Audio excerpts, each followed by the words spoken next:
నమస్తే. Welcome to పొలిటెంట్ media. Bhakti Bhaskar చూస్తున్న వాళ్ళందరికీ ముందుగా నమస్తే అండి. ప్రస్తుతం మనతో ఉన్నారు ప్రముఖ ఆధ్యాత్మికవేత్త, ఆస్ట్రాలజర్ హరి రఘుప్రియ గారు. మరి అమ్మతో మాట్లాడి మనకున్న సందేహాల గురించి అడిగి తెలుసుకుందాం.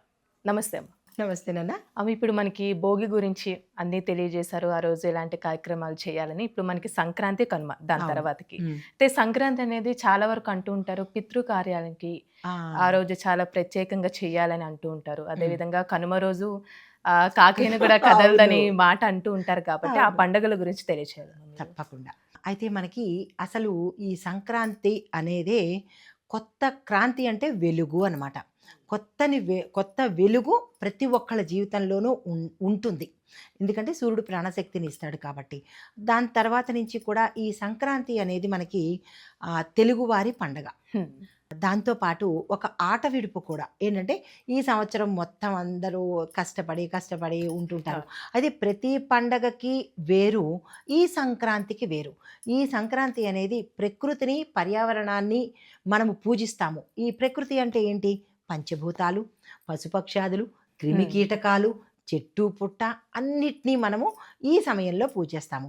అయితే ఇంకొకటి కూడా ఏంటంటారంటే, ఈ సంక్రాంతి రైతుల పండగ అంటారు. హ్మ్. ఎందుకు అంటే మనము పంటలు పండించి ఈ సమయంలోనే వాళ్ళకి ప్రకృతి అనుకూలంగా ఉంటుంది కాబట్టి భూమాతను కొలుచుకుంటూ వాళ్ళు పంటలు పండిస్తారు. ఈ పంటలన్నీ ఇంటికి తీసుకొచ్చి పంటలు పండాయి ఓ ఇంటికి చేతికొచ్చింది పంట అంటే కాసులు కూడా గలగలలాడుతూ ఉంటాయి కదా! హ్మ్. దాన్ని వీళ్ళు కుటుంబం అంతా కలిసి బంధుమిత్రులతో కలిసి సంతోషంగా అనుభవించాలి, సంతోషంతో గడపాలి అనే ప్రతి పండగ యొక్క ఆంతర్యం అంతేనన్న.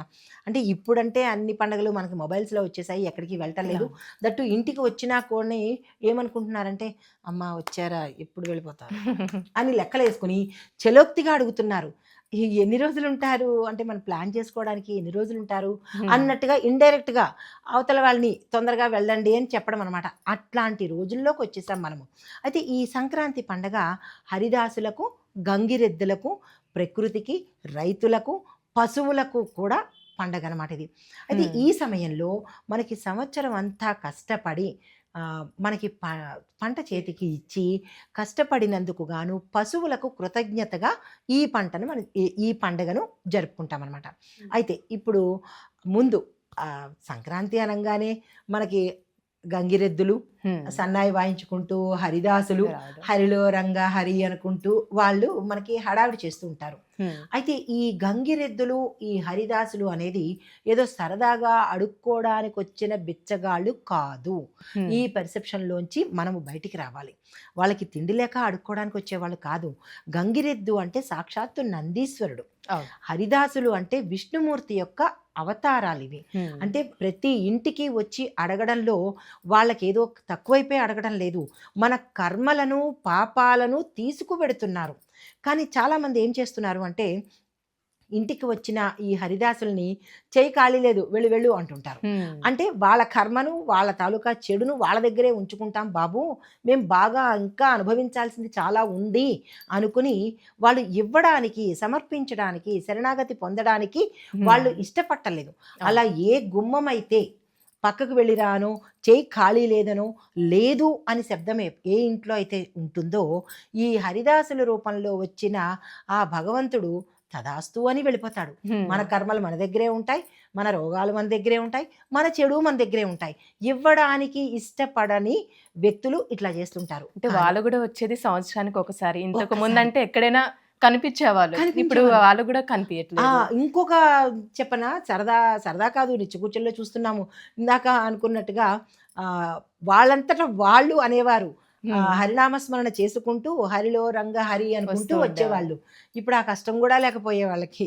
ఏం చేస్తున్నారంటే మనం టెక్నాలజీలోకి వచ్చేసాం కాబట్టి మ మైకు పెట్టేసుకొని అరవ్వాల్సిన పని లేకుండా మైక్ కష్టం పెట్టుకొని లేకుండా. వస్తున్నా కష్టపడక్కర్లేకుండా. హ్మ్. అయితే అది సరదాకైనప్పటికీ కానీ హరిదాసుల్ని మనము గౌరవించాలి.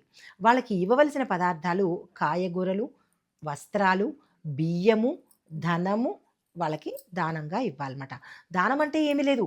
వాళ్ళకి ఏదో పాత్ర ఉంటుంది కదా, ఆ హ్మ్. పాత్రలో విడిచిపెట్టాలన్నమాట. ఇక మన దీనివల్ల ఇంట్లో ఉండే వస్తువులే కొన్ని ఇవ్వడం. అంతే. కొన్ని అంతే. మొత్తం అంతా వాళ్ళు బస్తాలు బస్తాలు ఇవ్వరం కదా! మనకుండే కొన్ని దాంట్లో వస్తువులు. కొంత ఇస్తుంటారు. అయితే పిల్లల చేత కూడా కొంతమంది ఇప్పిస్తూ ఉంటారు. అది హ్మ్. కూడా చాలా శ్రేష్టమైనది. అయితే ఈ ఇవ్వడం వల్ల ఏమవుతుందంటే, మనలో తెలిసి తెలియక చేసిన పాపాలు ప్రక్షాళన అవుతాయి. హ్మ్. ఆ పాపాలు మాకేమొద్దు, మాకే ఉండాలి ఇంటి నిండా అని అనుకున్న వాళ్ళు పక్కకి వెళ్ళిరండి అని చెప్తారు. లేదా హ్మ్. చెయ్యి ఖాళీ లేదు అంటారు. లేదా అన్నీ లేదు, లేదు అనే శబ్దమే చాలామంది వాడుతున్నారు నాకు. వినిపిస్తుంది. అవును. అది లేదు అనే శబ్దం ఎంత టాక్సిక్ అంటే, అది ఎంత చెడు అంటే నిజంగా లేకుండానే అయిపోతుంది. హ్మ్. కాబట్టి లేదు అనే శబ్దం అనేది ఎప్పుడూ మనము మాట అనకూడదు. అయితే ఈ ధనుర్మాసం అంతా వీళ్ళు ఊరూరా తిరిగి ఎవరి ఇంటిలో ఉన్న ఇబ్బందులను వాళ్ళు తీసుకువెళ్తారన్నమాట. హుహు. ఇండైరెక్ట్‌గా మన పాపాలను వాళ్ళు తీసుకువెళ్తారు. తీసుకెళ్ళి. అయితే దీనికి ఒక చిన్న కథ కూడా ఉంది. అందరికీ తెలిసిందే కానీ ఒక లైన్‌లో చెప్పుకుందాము. హ్మ్. అయితే పూర్వము గజాసురుడనే రాక్షసుడు శివుణ్ణి మెప్పించి శివుణ్ణి తనలోనే పెట్టేసుకుందామని వరం తీసుకుంటాడు. హ్మ్. అయితే ఆ వరం తీసుకోవడం వల్ల ఏమవుతుంది? శివుడు ఆయన కుక్షి అంటే కడుపులోకి వెళ్ళిపోతాడు. మరి శివుడు లేకపోతే భూమండలము అసలు లోకాలే అల్లకల్లోలం కదా! అవును. పార్వతి అమ్మవారు ఆందోళన చెంది శ్రీ మహావిష్ణువు దగ్గరికొస్తుంది. వచ్చి హ్మ్. అడుగుతుందనమాట. శ్రీవారిని అడుగుతుంది. అది పతి కనిపించటం లేదు. హ్మ్. ఎక్కడికి వెళ్ళాడో తెలియటం లేదు అంటే, పదండి అందరం కలిసి వెతుకుదాము. ఆ శివుడు ఏ భక్తుడికి లొంగిపోయాడో తెలీదు అని చెప్పి, నందీశ్వరుడిని గంగిరెద్దుగాను, ఈ శ్రీ మహావిష్ణువేమో హరిదాసుగాను, మిగిలిన దేవీ దేవతలు భజనగాళ్ళుగాను అవతారాలు వేసుకొని ప్రతి ఇంటికి వస్తూ ఉంటారు. హ్మ్. వచ్చినప్పుడు ఎక్కడా కనపట్టలేదు. ఆఖరిలో గజాసురుడు ఇంటికి వస్తాడు. ఆయనకి తెలిసిందనమాట. ఓహో! ఇక్కడే బందీ అయిపోయాడు శివుడు అనుకుని, అక్కడ ఏం చేశారంటే, ఈ పాటలతోనూ, డప్పులతోనూ, వాద్యాలతోనూ ఆ గజాసురుడిని మెప్పించి, హ్మ్. ఆ లోపల ఉన్న శివుడు కూడా ఉబ్బి తబ్బిబ్బయిపోతుంటాడనమాట. బోళాశంకరుడు గదా! ఉబ్బి తబ్బిబ్బయిపోతూ పొట్టను చీల్చుకొని వచ్చేస్తాడు. అప్పుడు అర్థమైంది ఆయనకి, నా ఇంటి ముందుకి వచ్చినది నందీశ్వరుడు, శ్రీ మహావిష్ణువు అని తెలుసుకొని ఒక వరం కోరతాడు. ఎలాగా చనిపోతున్నాడు కాబట్టి ఒక వరం కోరతాడు.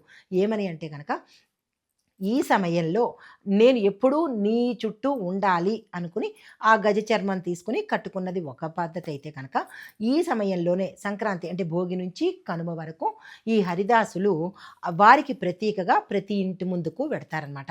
అయితే అవును. దీనికి ఇంకొక కథ కూడా ఉంది. ఈ సమయంలోనే సంక్రాంతి అదే భోగి, సంక్రాంతి, కనుమ టైంలో బలి చక్రవర్తి హ్మ్. ప్రతి భూమండలంలో ప్రతి చోట తిరుగుతూ ఉంటాడు. అంటే భూ సంచారం చేస్తుంటాడు.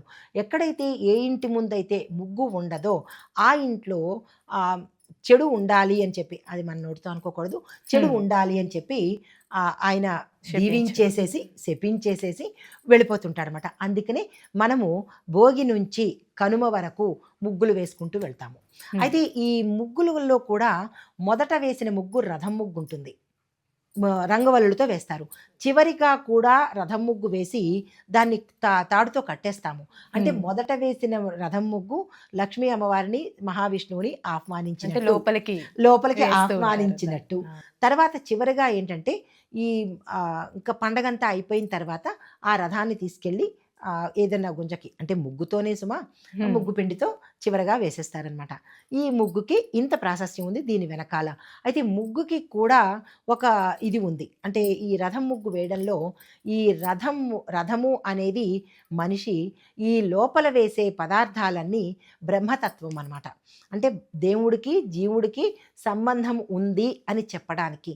ఈ ఈ ఇద్దరు ఒకటే అని బంధించేటందుకు గాను హ్మ్. ఈ లాస్ట్‌లో తాడుతో కట్టేస్తారు ముగ్గుతో. హుహు. ఇది ముగ్గు వెనకాల ప్రాశస్త్యము. అయితే ఈ సమయంలో మనకి ఈ గంగిరెద్దులకు ఇవ్వవలసిన సంభారాలు మనం ఇచ్చేస్తామనమాట. హ్మ్. ఇచ్చేసిన తర్వాత ఇంకా మన లోపలికి వచ్చేసి కొత్తగా మన ఇంటికి చుట్టాలు, అల్లుళ్ళు, కొత్తగా నవవధువులు పెళ్ళైన వస్తుంటారు. కొత్తగా పెళ్ళైన వాళ్ళు వస్తుంటారు. హ్మ్. ఆ వచ్చిన వాళ్ళకి అల్లుళ్ళకి మనము కొత్తగా పెళ్ళైన అల్లుళ్ళకి బట్టలు పెట్టే ఇది ఉంది. హ్మ్. ఆచారం ఉంది. ఎందుకు అంటే గనక వాళ్ళకు ఫస్ట్ పండగ కాబట్టి ఆహ్, అల్లుడికి మంచి చేయడం కోసము, పిల్లని చాలా చక్కగా చూసుకుంటాడన్న ఉద్దేశంతో చిన్నగా మనకి అది సంప్రదాయంగా కొత్త బట్టలు పెడతారనమాట. అయితే కొత్తవే పెట్టడంలో గల ఆంతర్యం ఏంటంటే, వాళ్ళు ఎప్పుడూ వాళ్ళ జీవితంలో కొత్తదనాన్ని కోల్పోకూడదు అన్న ఆంతర్యంతో పెడతారు. అయితే మరి కొంతమంది ఇళ్లల్లో ఏంటంటే మూలనున్న పెద్దవాళ్ళకి కూడా హ్మ్. బట్టలు పెడుతూ ఉంటారు. అంటే మనం ఎక్కువగా దసరా అప్పుడు ఆ సమయంలో పెద్దవాళ్ళకి ఎక్కువగా చేస్తూ హ్మ్. ఉంటారు ఇలాంటి కార్యక్రమాలు. హ్మ్. సంక్రాంతిలో గూడా చేస్తారా? సంక్రాంతికి గూడా చేస్తారు. అంటే వాళ్ళు బొమ్మల కొలువు తలుచుకోవడం. గూడా పెడతారు. ఆహా! ఆంధ్ర సైడ్ అయితే కనుక సంక్రాంతికి బొమ్మల కొలువు పెడతారు. 7 వరసలు పెట్టి అన్ని రకాల దేవుళ్ళని ఆహ్వానించి ఈ మొత్తము 9 రోజుల పండగగా చేస్తారు. హ్మ్. కొన్ని ప్రాంతాల్లో దసరాకి బొమ్మల కొలువు పెడతారు. కానీ మా సైడ్ అయితే మాత్రము సంక్రాంతి వేకే బొమ్మలు పెడతారనమాట. అంటే కొన్ని రాష్ట్రాల్లో చూసుకున్నట్లయితే ఆ రోజు కొత్త బట్టలు గూడా కొనుక్కోరు. ఆ! కీడు పండగ అని గూడా అంటూ ఉంటారు. అంటారు. ఎందుకు అంటే ఆ సమయంలో అంటే పెద్దలకి దండం పెట్టాలి, పెద్దలకి హ్మ్. మూలనున్న వాళ్ళకి చే బట్టలు వాళ్ళ పెట్టాలి ఆచారం. అన్న ఉద్దేశంతో అది ప్రాంతాల వారీగా తేడా ఉంటుంది. కానీ ఎందుకు పెద్దల్ని పెట్టాలి అంటే పితృదోషాలకు నుంచి ఉపశమనం కలగడానికి, పితృదేవతల యొక్క ఆశీస్సులు ఉండడం కోసమని మనము మూలనున్న పెద్దవాళ్ళకి, మూలనున్న అంటే గతించిన పెద్దవాళ్ళకనమాట హ్మ్. బట్టలు పెడతారు. వాళ్ళ ఆశీర్వచనం తీసుకుంటారు.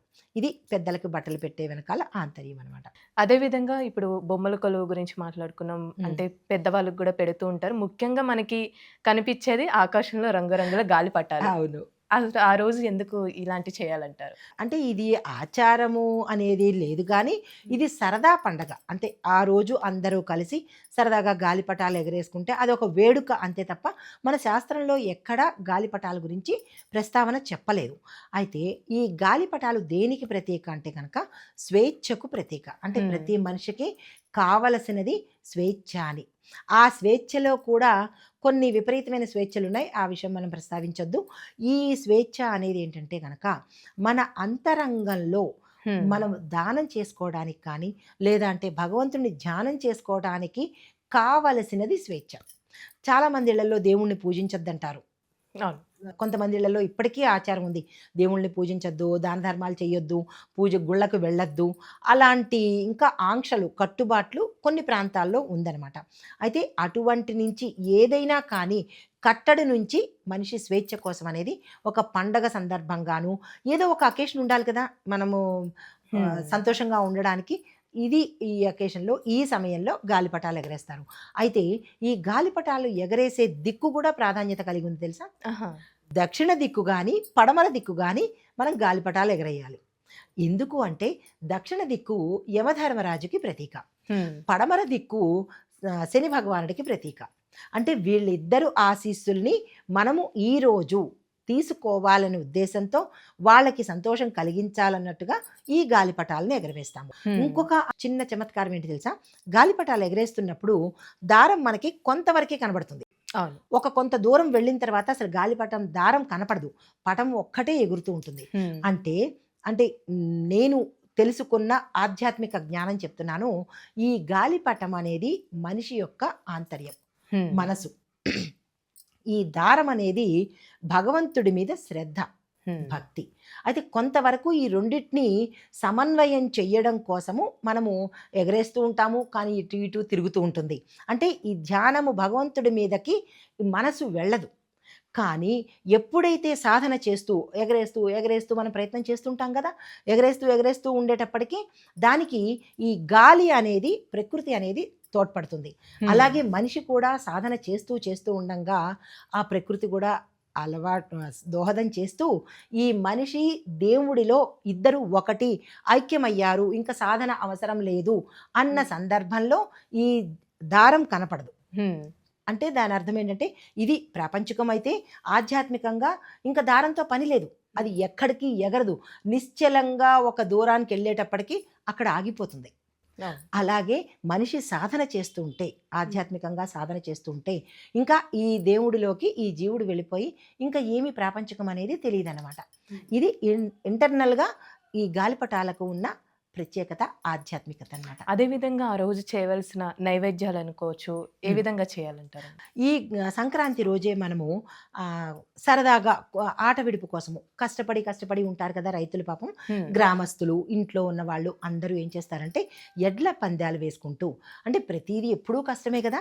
ఆ హ్మ్. కష్టం నుంచి సరదాగా ఊరట కోసం అనేది ఏదో ఒక పందాలు అప్పట్లో మరి సినిమాలు ఇలాంటివేవి లేవు కాబట్టి, లేవు. మొబైల్స్ ఏవి లేవు కాబట్టి వాళ్ళేం చేయాలి? ఏదో ఒక వ్యాపకం ఉండాలి కదా! ఒక సరదా రిక్రియేషన్ ఉండాలి కదా! దానికోసమని కోళ్ళ పందాలు, ఈ హ్మ్. ఎడ్ల పందాలు పెట్టుకుంటారనమాట. అయితే వాటిలో కూడా ఆంతర్యం ఉంటుంది. మన ఒక్కళ్ళే సంతోషం కాదు. పశుపక్షాదులకు కూడా సంతోషం కలిగించేటట్టుగా ఈ పందాలు పెట్టుకుంటారు. అయితే ఈ కోళ్ళ పందాల దగ్గరికి వచ్చేటప్పటికి అంటే ఈ ఎవరైతే పందెం కడుతున్నారో వాళ్ళు కొంచెము కృత్రిమంగా పందాలు కడతారు. ఎందుకు అంటే వాళ్ళ పౌరుషాన్ని తెలియచెప్పడం కోసము. ఆట విడుపు కోసం కాకుండా కొన్ని కొన్ని ఇబ్బందికరమైన అంశాలే ఈ కోళ్ళ పందాల్లో దొర్లుతాయి. అయితే ఈ కోళ్ళని కత్తులు కట్టి పందాలు కట్టక్కర్లేదు. మామూలుగా వాటి రెండిటికి పందెం కట్టి సరదాగా గడపచ్చు. కానీ కొంతమంది ఏం చేస్తారంటే ఈరోజు కోళ్ళని చంపి దాన్ని మాంసాహారంగా తీసుకుని అది ఈరోజు తినాలి అని వీళ్ళంతా వీళ్ళే పెట్టేసుకున్నారు. కానీ ఎక్కడ ఈ 3 రోజులు మాంసాహారాన్ని భుజించమని ఎక్కడ ఏ శాస్త్రంలోనూ చెప్పబడలేదు. అంటే మనకి సరదాగా మనకు తినాలనుంది కాబట్టి ఏదో వంకతో ఆ కోడి పందాలు వేసుకుని దాన్ని చంపుకుని తింటారు. అయితే అది కాదు తినవలసింది. ఈరోజు సంక్రాంతి రోజు మనం తినవలసింది మినుము. అంటే సంక్రాంతి రోజు కనుమ రోజు తినవలసింది మినుములు అనమాట. గారెలు చేసుకుని తినాలి. మినుము ఇనుములాగా పనిచేస్తుంది అంటారనమాట. మినుము ఇనుములాగా పనిచేస్తుంది, శక్తినిస్తుంది అనమాట శరీరానికి. ఇది తినవలసిన పదార్థాలు. ఇంకా తినకూడని పదార్థాలు అందరికీ తెలిసిందే, అందరూ చెప్తున్నదే కాబట్టి ఆ పదార్థాలను ఈ రోజు దగ్గరికి రానివ్వకండి. ఈ రోజు కనుమ రోజు కూడా దగ్గరికి రాకూడదు అనమాట. దానాల విషయానికి వస్తే ఆ రోజు ఏమైనా ఉన్నాయమ్మా సంక్రాంతి రోజు ఇవ్వాల్సిన? తప్పకుండా ఈ రోజు ఇవ్వవలసిన దానాలు బియ్యము, వస్త్రాలు, బెల్లము, తర్వాత నువ్వులు, తెల్ల నువ్వులు దానంగా ఇచ్చుకోవాలి. ఎవరైతే శని అంటే అర్ధష్టమ శని, అష్టమ శని వీటితో బాధపడుతున్నారో వాళ్ళు మాత్రము నల్ల నువ్వుల్ని దానంగా ఇచ్చుకోవాలి. నల్ల నువ్వులు. వస్త్రాలు, ధనము, ధాన్యము ఇవన్నీ దానంగా ఇచ్చుకుంటారు. ప్రత్యేకంగా వాళ్ళ జాతక చక్రంలో సూర్యుడితో ఇబ్బంది ఉంటే కనుక గోధుమలను కూడా దానంగా ఇచ్చుకోవచ్చు. అదేవిధంగా ఇప్పుడు కనుమ మనకి సంక్రాంతి మాట్లాడుకున్నాం కాబట్టి కనుమ రోజు చేయవలసిన నియమాలు అనుకోవచ్చు, ఏ విధంగా పాటించాలంటారు? ఈ కనుమ రోజు రైతులు చేసే పని ఏంటంటే కనుక భూమాతకు వాళ్ళు కృతజ్ఞతగా భూమికి పూజ చేసుకుంటారు. అంతకు ముందు రోజే పశువుల్ని శుభ్రంగా కడిగేసి ఈ రోజు కనుమ రోజు కొమ్ములకి అందంగా పసుపు కుంకుమ రాసి అలంకరణ చేసి వస్త్రాలను కట్టి కాళ్లకు గజ్జెలు కట్టి పసుపు రాసి, అంటే వాళ్ళకి గ్రాటిట్యూడ్, కృతజ్ఞతగా ఇన్నాళ్ళు వాళ్ళకి సేవ చేసినందుకు పశువులకు కృతజ్ఞతగా ఆ రోజు పూజ చేసుకుంటారు. దాంతోపాటు భూమి పూజ చేసుకుంటారు, ప్రకృతికి పూజ కూడా చేస్తారు. దీంతోపాటు ఇంద్రుడికి, వరుణదేవుడికి కూడా మనము కృతజ్ఞతగా పూజ చేసుకుంటాం అనమాట. పూజ చేసుకుని కొంత పదార్థాన్ని నివేదనగా పెడతాము. అది పంచభూతాల నివేదన అంటారు. ఆ పంచభూతాల నివేదన చేసుకున్న పదార్థము, నీళ్లు, ఈ రెండు కలిపి నివేదనగా పెడతామన్నమాట. అయితే ఇప్పుడు కనుమ రోజు ఎక్కువగా అంటూ ఉంటారు, ఆ రోజు కాకి కూడా కదలదని. ఎందుకు వచ్చిందంటారు అసలు ఆ పేరు? అయితే ఇది వాడుక నానుడి కాదు, కానీ పూర్వం మనకి గ్రామీణ ప్రాంతాల్లో ఇంత ఫెసిలిటీస్ లేవు కదా. మనకి ఇంటికి వచ్చిన బంధువులు కానీ, కొత్తల్లుళ్ళు వీళ్ళు కానీ వెంటనే బయలుదేరితే ఈ తల్లిదండ్రులు కొంచెం బాధగా ఉంటుంది. పెళ్ళైపోయి దూరం అయిపోయింది, వేరే ఇంటికి వెళ్ళిపోయింది కదా, ఆ అనుబంధం కొంచెం ఇబ్బందికరంగా ఉంటుంది, కొత్త నవవధువు కాబట్టి. అయితే ఇంకొక 2 రోజులు ఉంటే నా కూతురు బాగుంటుంది, నా అల్లుడు నా కూతురు నా ఇంట్లో చుట్టూ తిరుగుతుంటే బాగుంటుంది అని చెప్పి ఈ తల్లిదండ్రులు మనసులో అనుకుని ఉంటే బాగుంటుంది అనే ఉద్దేశంతో. అయితే ఆ రోజు కనుక బయలుదేరడంలో కూడా బయలుదేరకపోవడంలో ఇంకొక ఆంతర్యం కూడా ఉంది. అయితే కనుమ రోజు కాకి కూడా తలస్నానం చేస్తుంది. కాకి కూడా తలస్నానం చేస్తుంది. తలస్నానం అంటే మళ్ళాగా షాంపూలు పెట్టి కాదు, కానీ ఏదైనా చెరువులు వాటిల్లో ఏం చేస్తుందంటే తన తల మొత్తం తల ముందు పెట్టి తర్వాత తన బాడీని అంతా నీళ్ళల్లో పెట్టి తల స్నానం చేస్తుంది అనమాట. అంటే మొత్తం తలతో పాటు తడుస్తుంది ఈరోజు. కాకి తలస్నానం అంటారు దీన్ని. ఇది కనుమ రోజు చేస్తుంది. అయితే కనుమ రోజు కనుమ పులకం అంటారు రైతులు. కనుమ పులకం అంటారు. ఏం చేస్తారంటే రైతులు మనకి పంట అంతా చేతికి వచ్చేసిన తర్వాత, ఏరువాక పంట అంతా చేతికి వచ్చేసిన తర్వాత ఆ పంటని ఈ నీళ్లతో తడుపుతారు. ఎందుకంటే విశ్రాంతి ఇచ్చినట్టు అనమాట భూమాతకి. పంట కోసేసిన తర్వాత ఒరిపిడి ఉంటుంది కదా, అందుకని ఆ తల్లికి కాస్త చల్లదనం కోసము ఆ పంట సాగులోకి నీళ్లను వదులుతారు. దీన్ని ఏమంటారంటే భోగి పులకము అంటారు. అది భోగి రోజు, సంక్రాంతి రోజు, కనుమ రోజు. ఈ 3 రోజులు పంటను భూమిని తడుపుతారన్నమాట. ఇది పులకం అంటారు. వీళ్ళు వచ్చిన బంధువులు ఎందుకు వెళ్ళకూడదు అంటే కనుక, మనం పశువులకి కనుమ రోజు విశ్రాంతి ఇచ్చాంగా, మరి విశ్రాంతి ఇచ్చి పొద్దున్న విశ్రాంతి ఇచ్చి పూజించి గౌరవించి మళ్ళా సాయంత్రం పూట ఎడ్ల బండిలే కదా అప్పట్లో ఉండేవి. మరి ఎడ్ల బండి కట్టి తీసుకుని వెళ్ళడం అంటే వాటికి కృతజ్ఞత ఏముంటుంది? కాబట్టి పూర్తి రెస్ట్ ఇచ్చారు. కాబట్టి దీన్ని ఏమని చెప్పారు? కూడదు అంటే ఎవరం చెయ్యం కదా. అందుకని కనుమ రోజు కాబట్టి అంటే 3 రోజులే అవుతుందిగా. 3వ రోజు సంఖ్యాపరంగా 3వ రోజు 5వ రోజు ప్రయాణాలు చేయకూడదు అంటారు. అయితే ఇక్కడ ఆంతర్యం ఏంటంటే కనుక, తప్పదు వెళ్ళిపోవాలి అని అంటే కనుక ఆ సమయంలో లైట్లు కానీ అలాంటివి రోడ్డు సదుపాయాలు కానీ ఆ టైంలో ఉండేవి కాదు. మరి వచ్చిన బంధువులు కానీ పిల్లలు కానీ మీరు వెళ్ళాలి అంటే ఏ రకమైన వాహనాలు పెట్టుకుని వెళ్ళాలి? అందుకని దారిలో పురుగు పుట్ర కుడుతుంది, పాములు కాటేస్తాయి, జంతువులు తిరుగుతూ ఉంటాయి కదా పల్లెటూళ్ళలో, అవి ఏవైనా ఇబ్బంది పెట్టి చంపుతాయి. ఇంటికి వచ్చిన వాళ్ళు ఇలాంటి ప్రమాదాలకు గురి అవుతే చెడ్డ పేరు అని చెప్పి దానికన్నా ఇదే బెస్ట్ అని చెప్పి కనుమ రోజు కాకి కూడా వెళ్ళదు కాబట్టి మీరు కూడా వెళ్ళదు అని చెప్పేశారనమాట.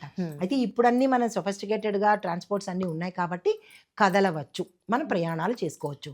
అయితే 3వ రోజు సంఖ్య ఉంది కాబట్టి ఆ సమయంలో బయలుదేరకుండా 4వ రోజో 6వ రోజో కనుక బయలుదేరితే తప్పులేదు. అంటే కనుమ రోజు మనం ఎలాంటి నియమాలు పాటించాలంటారు? దానాలు అనుకోవచ్చు, నైవేద్యాలు ఒకవేళ పూజ చేసుకున్నప్పుడు ఎలాంటి పెట్టాలి అసలు? తప్పకుండా. అయితే ఈ 3 రోజులు పెట్టే నైవేద్యాలన్నీ యథావిధిగా అవే పెడతారు. అయితే దానము ప్రత్యేకంగా ఈరోజు కొత్త పంట చేతికి వచ్చింది కాబట్టి కొత్త బియ్యాన్ని దానంగా వాళ్ళ యథాశక్తి ఎవరైనా ఇచ్చుకోవచ్చు. రైతులే కాదు, ఇప్పుడు మనం కూడా దానం అనేది ఆ బియ్యాన్ని ఇచ్చుకోవచ్చు. దీంతోపాటు తెల్ల నువ్వులు, నల్ల నువ్వులు, బియ్యము, వస్త్రము, ధనము దానంగా ఇచ్చుకున్నట్టయితే మంచి ఫలితాలు, గ్రహదోషాలు పోయేందుకు అవకాశాలు ఉంటాయి. ఇది పంచభూతాలకు సంబంధించింది కాబట్టి వాటి యొక్క అనుగ్రహం కూడా మనకు ఉంటుందన్నమాట. అయితే ఇప్పుడు మనం రాశుల పరంగా చూసుకున్నట్లయితే ఈ సంక్రాంతి నుంచి ఎవరికి బాగుందంటారు, ఎవరికి కొంచెం సరిగ్గా లేదంటారండి? మళ్ళా జ్యోతిష్యంలోకి వెళ్ళిపోదాం, ఆధ్యాత్మికంలోంచి జ్యోతిష్యంలోకి వెళ్ళిపోదాం. అయితే ఈ సమయంలో ఈ సంక్రాంతి నుంచి భోగి నుంచి కొన్ని రోజుల పాటు 4 రాశుల వారికి అత్యద్భుతంగా ఉంది. మేషరాశి, సింహరాశి, వృశ్చిక రాశి, మకర రాశి, ఈ రాశుల వాళ్ళకి అత్యద్భుతంగా ఉంది. అయితే ముందుగా మేషరాశి వారికి ఎలా ఉండబోతోందంటే కనుక, సూర్యుడి యొక్క సంచారము మేషరాశి ప్రజలకు ఊహించని ప్రయోజనాలు, వాళ్ళు ఏ రంగంలో ఉన్నా అత్యద్భుతంగా ఉండబోతుంది. వాళ్ళు ఏదైతే అంటే ఉద్యోగస్తులకు ఉద్యోగం రావడం, వ్యాపారస్తులకు లాభాలు రావడము, ఇలాగా వాళ్ళకి మంచి రాజయోగాలు కలిగేటట్టుగా కనిపిస్తోంది. దీంతోపాటు పెద్ద పెద్ద పదవులు కూడా వచ్చేటట్టుగా కనబడుతుంది. అది మరీ ముఖ్యంగా 1వ తారీఖు పుట్టిన వాళ్ళకైతే, మేషరాశిలో 1వ తారీఖు పుట్టిన వాళ్ళకైతే ఇంకా అద్భుతంగా ఉంది. తర్వాత సింహరాశి వాళ్ళకి చూసుకున్నట్టయితే కనుక, ఈ రాశి వారి మీద కేతు, శని ఈ ఇద్దరి ప్రభావాలు ఎక్కువగా ఉన్నప్పటికీ ఈ రవి యొక్క ప్రభావము, సూర్య భగవానుడి యొక్క ప్రభావం వల్ల వీళ్ళకి ధనము ఆకస్మికంగా కలిసి వచ్చే అవకాశం కనబడుతుంది. ధనాదాయ మార్గాలు కూడా చాలా ఎక్కువగా ఉంటాయి. దాంతోపాటు వీళ్ళు ఏ నిర్ణయం తీసుకున్నా ఈ సమయంలో ఒక డెసిషన్ తీసుకున్నారు అంటే కనుక అది సక్సెస్ఫుల్గా సంవత్సరం మొత్తం ఉండేటట్టుగా కనబడుతుంది. దాంతోపాటుగా పూర్వీకుల ఆస్తి కలిసి వచ్చేటట్టుగా ఈ సింహరాశి వారికి కనబడుతుంది. అంటే గత కొంతకాలంగా కోర్టు పరంగా ఇష్టానుసారంగా వాళ్ళకి వాయిదాలు పడుతూ విసిగి వేసారిపోయిన వాళ్ళకి ఈ సమయంలో కోర్టు పరంగా తీర్పులు వచ్చే అవకాశం కనబడుతుంది. ఆకస్మిక ధనప్రాప్తి కనబడుతుంది. తర్వాత ఏంటంటే వ్యాపారస్తులకు కానీ లేదా ఉద్యోగస్తులకు కానీ, ఉద్యోగస్తులకైతే శాలరీ పెరగడం కానీ, ప్యాకేజీ పెరగడం కానీ, కొత్త కొత్త ఆఫర్స్ రావడం కానీ ఇలాంటివి జరిగే అవకాశాలు ఉన్నాయి. ఇంకా వ్యాపారస్తులకు చూసుకున్నట్టయితే కనుక అన్ఎక్స్పెక్టెడ్గా అంటే వీళ్ళు అనుకోరు ఈ లాభం వస్తుంది అని, కానీ ఆకస్మికంగా వీళ్ళకి లాభాలు పెరిగే అవకాశం కనబడుతుంది అనమాట. ఇది సింహరాశికి. అయితే వీళ్ళు జాగ్రత్తగా ఉండవలసిన అంశం ఏంటంటే కనుక, సింహరాశి వాళ్ళు ధనపరంగా లావాదేవీలు ఏవైనా ఉంటే కనుక ఆ విషయంలో జాగ్రత్త పడాలి. మోసపోయే అవకాశాలు, నష్టపోయే అవకాశాలు చాలా జాగ్రత్తగా ఎక్కువ కనపడుతున్నాయి. ఈ విషయంలో జాగ్రత్తగా ఉండాలి. అయితే ఇంకా వృశ్చిక రాశి వాళ్ళకి చూసుకున్నట్టయితే కనుక, సూర్యుడు మకర రాశిలో ప్రవేశించినప్పుడు వీళ్ళకి ఆర్థిక వ్యవహారాల్లో ఒక క్లారిటీ వచ్చేస్తుంది. ఇన్నాళ్ళు సస్పెక్షన్గా ఉండేవాళ్ళు, నాకు ఇంత వస్తుందా లేదా, వస్తూ ఉండడం పోతూ ఉండడము, స్థిరత్వం లేకుండా ఉంటారు. కానీ ఈ సమయంలో వీళ్ళకి నీకింత ఫిక్స్, ఇంత డబ్బులు ఉంటుంది అనే ఒక క్లారిటీ ఉంటుంది. నేను ఈ పని చేస్తే నాకు ఇంత అమౌంట్ వస్తుంది అన్న ఒక ధనపరంగా ఒక క్లారిటీకి, స్పష్టతకి వచ్చేస్తారు.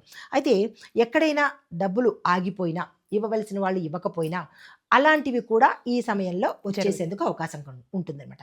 అంటే ధనపరంగా వీళ్ళకి చాలా చక్కని అవకాశాలు, రాబడి పెరగడము అలాంటివి గోచరిస్తుంది. అయితే పాత పెట్టుబడుల మీద లాభాలు కూడా వచ్చే అవకాశం ఉంటుంది.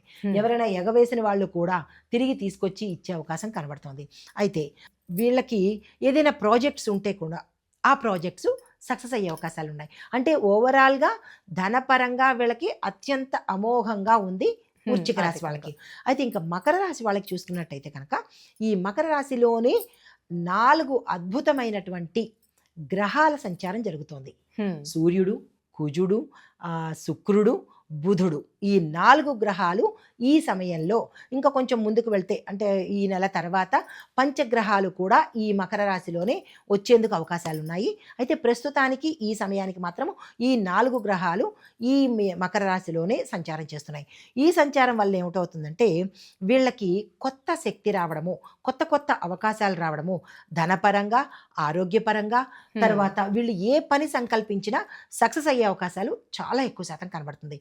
అయితే వీళ్ళకి స్థిరచరాస్తులు ఆకస్మికంగా వచ్చే అవకాశం ఉంది.